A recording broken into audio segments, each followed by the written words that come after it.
Day 3, folks. I just got on scene, but the crew was here a little bit earlier, and they've already put up some of these joists right here, and they've gone as far as they can forward because the rolling door will go kind of where I am on top of this ladder. But what they're doing now is they've transitioned to working on the deck. So they're lifting up the 3/4 pieces of plywood and fastening them on top of the floor joist that they put up yesterday.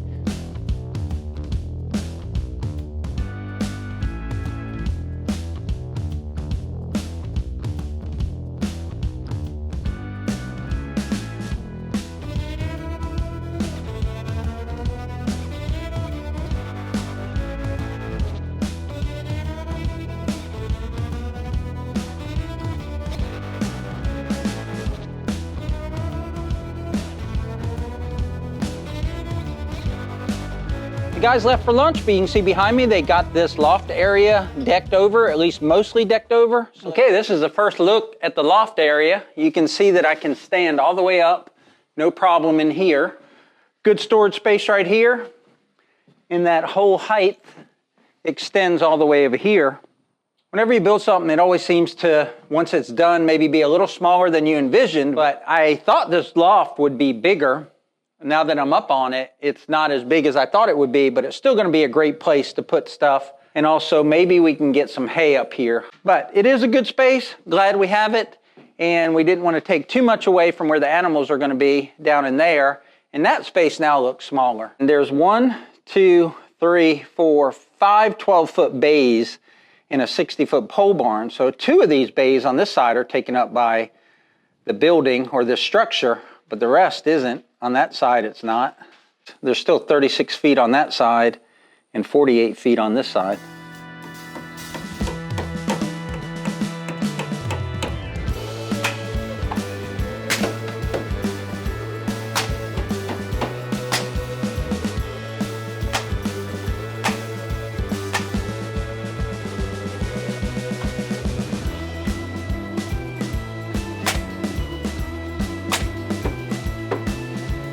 All right, now what they're doing is they're framing for the roll-up door. It's got to be exactly 9 foot wide by 8 foot tall. So they're framing that out, and then the door guy will come tomorrow and install the door on the 2x6 framing that they finish up today.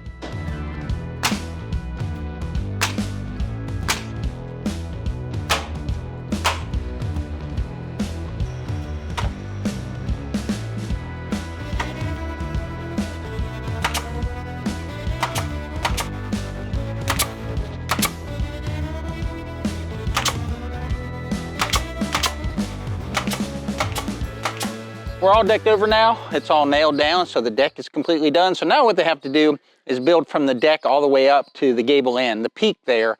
And the problem is, it's a pole barn, posts are twisted, but it's also not perfectly straight down the side. So while that new wall is plumb, if you were to extend the plane of that wall straight up, it doesn't hit in the same place of the sheet metal. And we're gonna do a soft fit and fascia on this end, so you can kind of hide, you know, the truss behind that and how it's framed behind that, but you also want it to be somewhat methodical or somewhat evenly spaced. So they're just trying to figure that out now. Their solution is they're going to put a 2x6 on the flat where at the bottom of the truss, and a 2x6 is 5.5 inches wide. 2x6 will be straight, but it will attach to the truss in different areas along the 2x6. That way you can have a straight wall and still attach it to the truss, which is going to be, you know, kind of wavering in and out. He's actually doing it right now. So to explain it through the camera, you can see the truss go in and out of alignment with the wall. So putting that 2x6 on flat, and that will end up being the top plate for the vertical 2x4s that will hold the tin.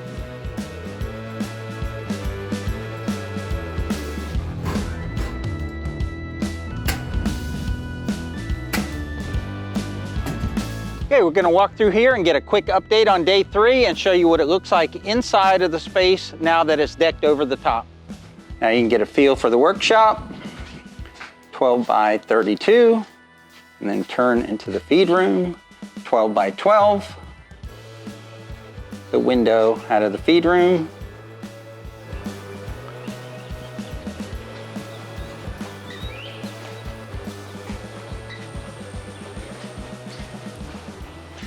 That's a wrap for day 3, and here's day 4, starting with the roll-up door install right now. All right, guys, day 4, but got a little bit of a slow start here. When the garage door or the roll-up door guy showed up, we didn't have it framed up quite high enough, so they're sticking in another foot of header there so they can mount the roll-up door. We could get the tracks on, all that was good. We just didn't have enough height to actually mount the roll-up portion of the door. So that's what the guys are doing right now.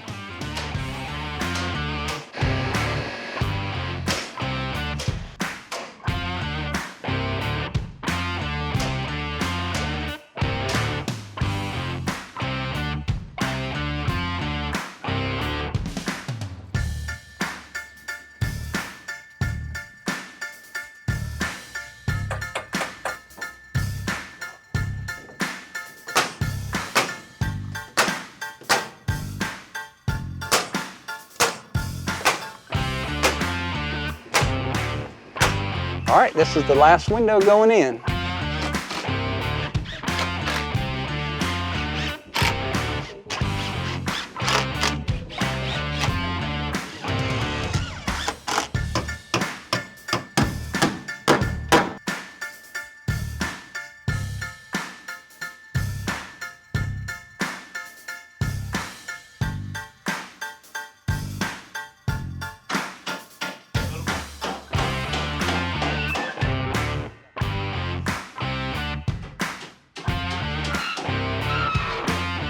So that's much easier than the way I thought it was going to go up. I thought you'd put the tracks up first and then put the door on top of the tracks.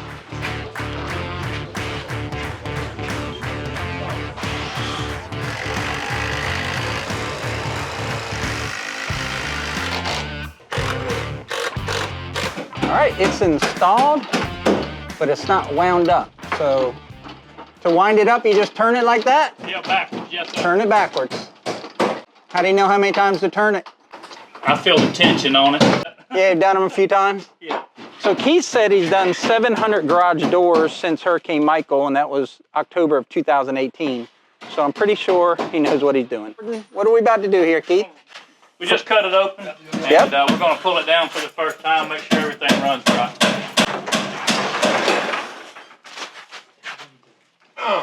You see that? I do see that. Oh yeah, It's got a hole, it's not just a dent. I know it ain't.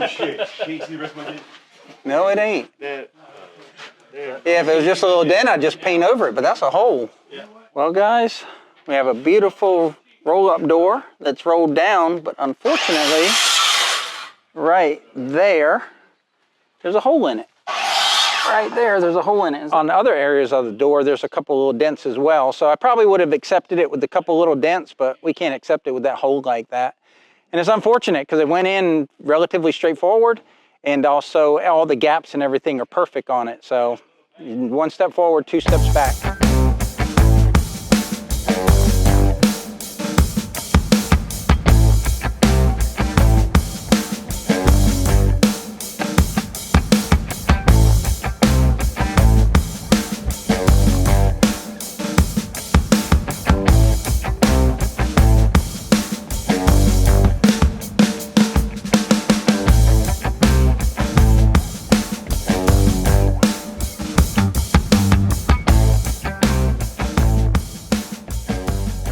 A lot going on today at Piney Grove. We just had the new well hooked up, so I was away from this project for a minute.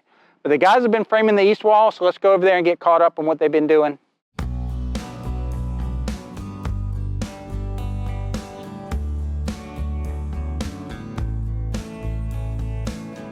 All right, so there is the east wall.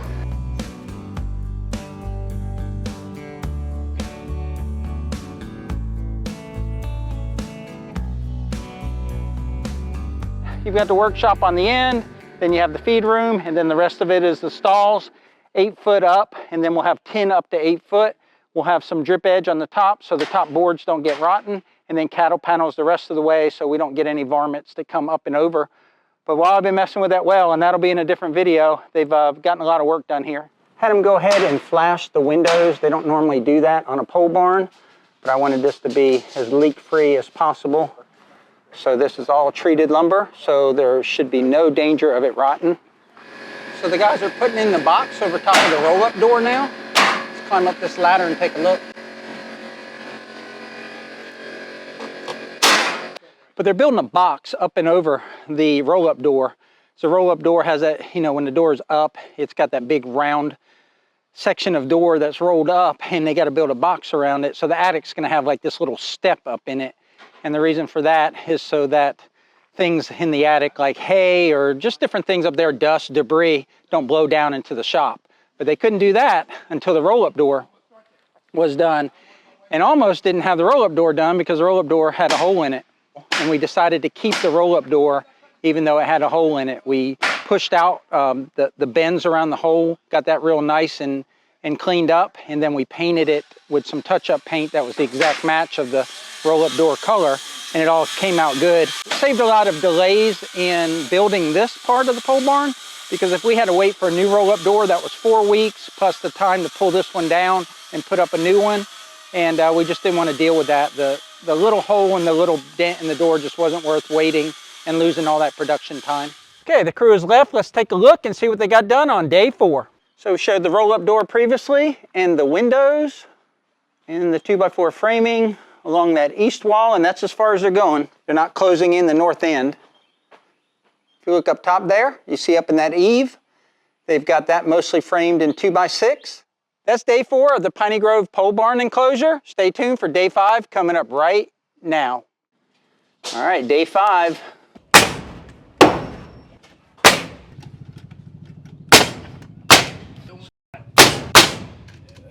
So what we're doing here is we're dropping a plumb bob from the top to the bottom, and what we want to do is we want to have a perfectly straight line so that we can run the cable for these tie downs.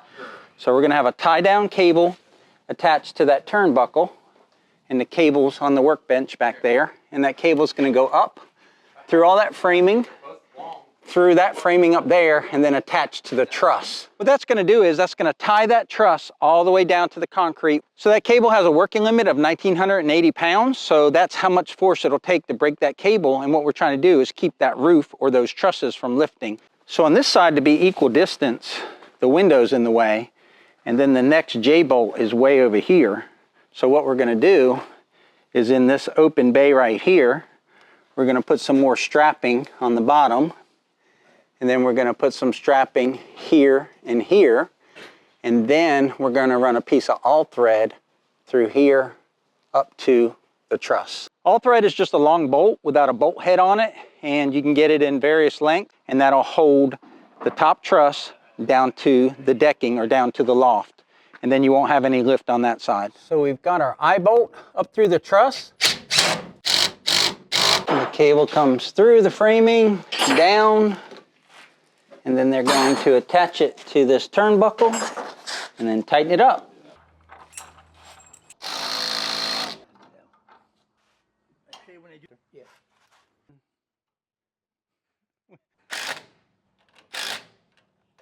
All right, there we go. He's going to tighten it up. It's pretty tight right now, but he's going to put some more tension on it, and we will be completely secured from the concrete up through the decking between the 2x6s all the way to the truss. So on the side, we're doing the same thing. He's up there putting the eye bolts in the truss. We'll bring a cable down to this J-bolt right here. And what that will do is that will keep winds from lifting up on this, catching up under this tin, and then pulling that truss up and collapsing the building by holding downward pressure.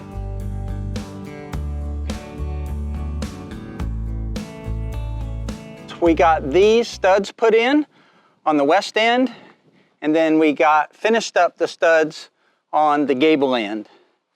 We got the door installed and trimmed out with J-channel. We have the tie down coming from the J-bolts all the way up to the truss. They've tied in these studs down to the sill plate, and then they've tied the studs up to the deck, and then they'll run all thread up to the truss down through the deck. And then the 2 cables from the J-bolt all the way up to the truss are in on both sides. We're enclosing this pole barn much as you would build a barn dominium, with the strapping and the way we're doing 2x6 framing, and trying to make sure that the elements don't affect the structure going forward.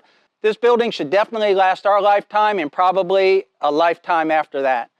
We appreciate y'all watching. If you would, click that like button at the bottom, subscribe if you haven't already, and share with your friends. Otherwise, we'll catch you on the next one. Take care, y'all.